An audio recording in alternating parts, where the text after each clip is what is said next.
Builder Tushar Gelani આપઘાત મામલે નવા ખુલાસા સામે આવ્યા છે। સુરત એસપી ઝેડ.આર. દેસાઈએ સમગ્ર તપાસ અંગે મહત્વપૂર્ણ નિવેદન આપ્યું છે। 12 ફેબ્રુઆરીએ તુષારભાઈની દીકરીએ અરજી આપતા ગુનો દાખલ કરવામાં આવ્યો હતો।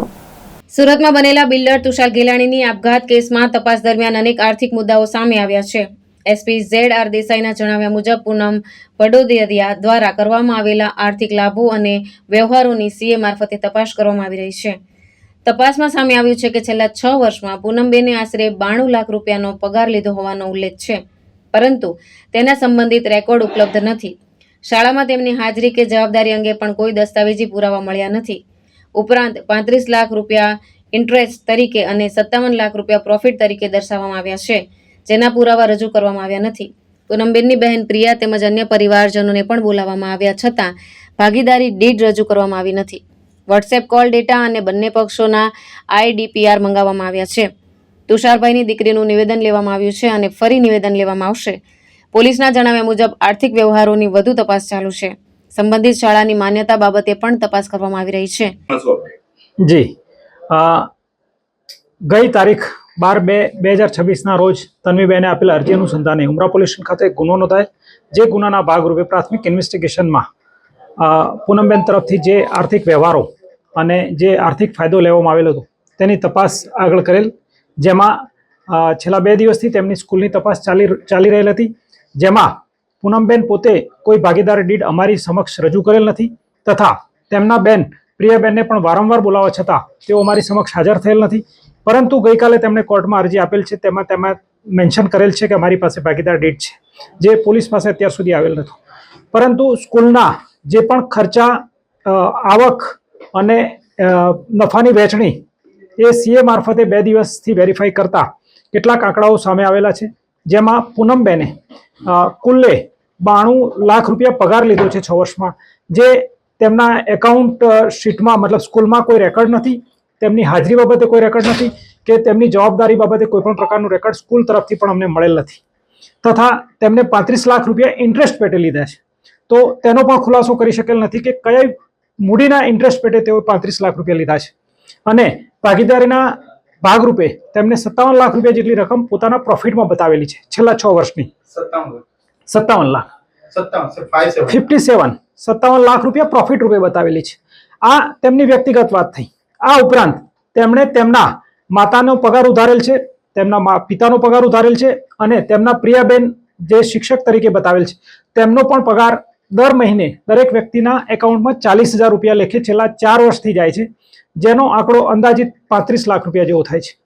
જે બાબતે પણ પ્રિયાબેન કે પૂનમબેન તરફથી કોઈ પણ પ્રકારનો ખુલાસો આપવામાં આવેલ નથી, પ્લસ તેમનું શૈક્ષણિક સંસ્થામાં શું રોલ હતો, તેમની શું જવાબદારી હતી કે તેમનું હાજરી રજિસ્ટર પણ ચેક કરતા આ પૈકી કોઈનું નામ મળી આવેલ નથી, જે બાબતે તેમના તરફથી કોઈ સ્પષ્ટતા થયેલ નથી।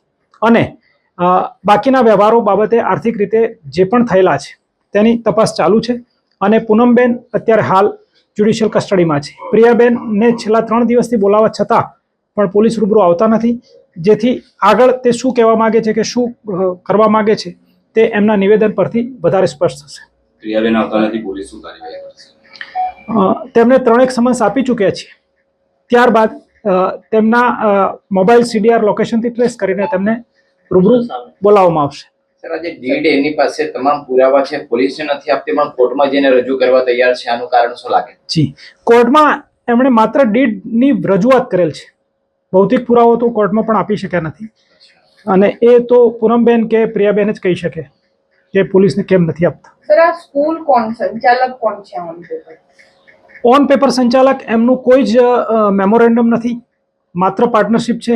કોઈ પણ વ્યક્તિની કોઈ પણ પ્રકારની જવાબદારી બાબતે ક્યાં ઉલ્લેખ નથી કે કોઈ પણ વ્યક્તિ ના આર્થિક વ્યવહારો બાબતે માત્ર ડિમ્પલબેન કરીને જે એડમિન છે તમામ સંચાલન એ કરે છે અને એમનો પણ કોઈ જગ્યાએ ઉલ્લેખ નથી કે એમનો રોલ શું છે અને એમનો પગાર શું છે। એક્ચ્યુઅલ સ્કૂલ કોના નામે છે? પ્રી પ્રાઇમરી સ્કૂલ છે, જેમાં સત્તાવાર રીતે કોઈનું ઓફિશિયલ રજિસ્ટ્રેશન થયેલું નથી અને એમાં પરમિશન પણ લેવાની નથી, પણ છેલ્લા વર્ષમાં ગયા વર્ષમાં ડીઈઓ સાહેબ સાથે વાતચીત દરમિયાન છેલ્લા વર્ષથી મંજૂરી ફરજિયાત થઈ છે, જેથી હવે કદાચ તેઓ કોઈ પ્રોપર નામથી પરમિશન લેશે। સર, નફાની વહેંચણી કઈ રીતે થતી હતી? નફાની વહેંચણી 50-50% થતી હતી। સાહેબ એવું કહેવાતું હતું કે છેલ્લો કોલ આપઘાત કરતા પહેલા છેલ્લો કોલ પૂનમબેને કર્યો હતો, પરંતુ કોર્ટમાં એને એવો પુરાવો રજૂ કર્યો છે કે તુષારભાઈ એમને પૂનમબેને ફોન કરીને બધું જણાવતા હતા, વાતચીત થતી હતી, 63 સેકન્ડ સુધી વાત ન કરી. છેલ્લા કોલ બાબતે હું સ્પષ્ટતા કરી દઉં કે તુષારભાઈ અને આ પૂનમબેન વોટ્સઅપ કોલ કરતા હતા, જેથી સીડીઆરમાં એમનો કોલ આવેલ નથી. વોટ્સઅપ કોલ માટે આઈપીડીઆરની જરૂરિયાત હોય છે, જે આપણે માગેલા છે હજુ સુધી આવેલા નથી. અને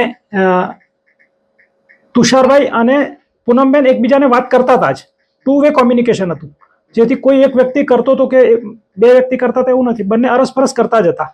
અને એ આઈપીડીઆર આવ્યા પછી ખ્યાલ આવશે.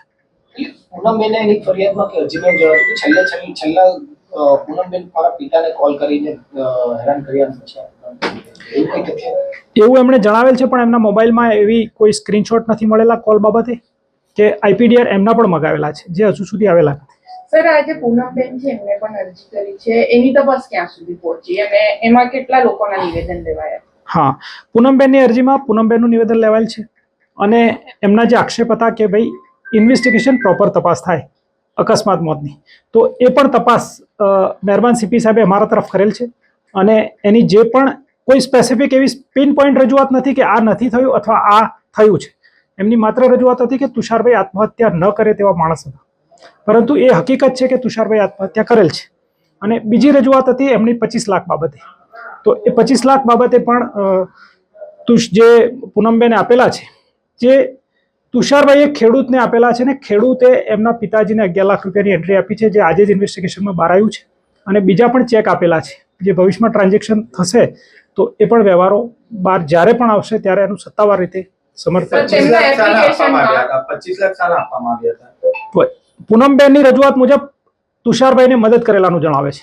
સર, આ જે એપ્લિકેશન છે એમાં મર્ડરની આશંકા તેઓએ વ્યક્ત કરી છે, જી. તો તુષારભાઈની દીકરીનું નિવેદન લેવામાં આવશે, કઈ રીતે તપાસ થશે? તુષારભાઈની દીકરીનું નિવેદન લીધું છે, ફરી લેવામાં આવશે, પરંતુ એફએસએલ, મેડિકલ, કોર્ટ, મતલબ જે એના સહયોગિક પુરાવાઓ જોતા તુષારભાઈએ નું મર્ડર તો નથી જ, એ ચોક્કસ વાત છે.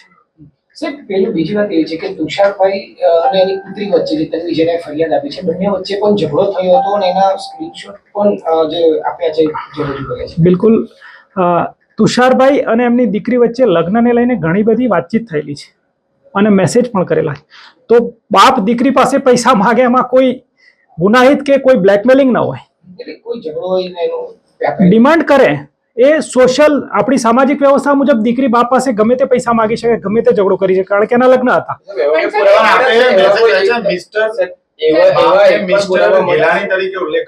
એ અર્થઘટન નામદાર કોર્ટ કરશે. સર, મને સામાન્ય રીતે કોઈ ખર્ચા બાબતે કે કોઈ વિવાદ બાબતે બાપ દીકરી એક જ ઘરમાં રહે છે, ત્યારે વોટ્સઅપ પર આ બધી ચર્ચા શા માટે થાય છે? વોટ્સઅપ મેસેજ જૂનો છે, આપ જરા એકવાર ચેક કરી લેજો. એ અમેરિકાથી ત્યારનો છે. ભાવેશ ઉપાધ્યાય, દ્રષ્ટિકોણ ન્યૂઝ, સુરત.